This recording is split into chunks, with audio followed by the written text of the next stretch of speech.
क्या इस वक्त खबर आ रही है अंदर से और क्या समात में हुआ आज? देखिए, मैं ये तो अर्ज़ कर सकता हूँ कि आज बहस क्या हुई। आज फैसला महफूज कर लिया गया है और अदालत ने कहा है कि 5 साढ़े 5 बजे के माबैन फैसला सुनाया जाएगा, शॉर्ट ऑर्डर।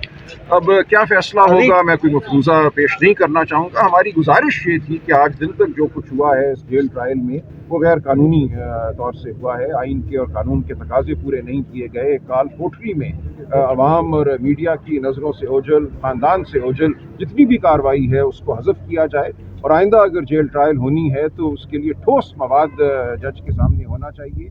उस मवाद का हमें इल्म होना चाहिए और उसकी बुनियाद पे ये फैसला एक अदालती फैसला होना चाहिए कि क्या इस मुकदमे में जेल ट्रायल मुनक्किद करनी है या नहीं करनी। ये नहीं हो सकता कि आप मुल्ज़िमान को एक काल कोठरी में फेंक दें और वहाँ पे जज को भेज के कहें कि अब इनकी ट्रायल करो। वहाँ गवाह ने क्या कहा, जज ने क्या कहा, वो तमाम दुनिया से ओझल है। मीडिया की मौजूदगी के बगैर एक शफाफ ट्रायल का तस्वुर मैं समझता हूँ करना मुमकिन नहीं है। अटॉर्नी जनरल साहब ने भी आज बड़े जबरदस्त उन्होंने माना, देखिए उन्होंने इस बात को माना। तहम उन्होंने ये कहा कि जो कुछ आज दिन तक हुआ है उसको ओपन ट्रायल समझ लिया जाए।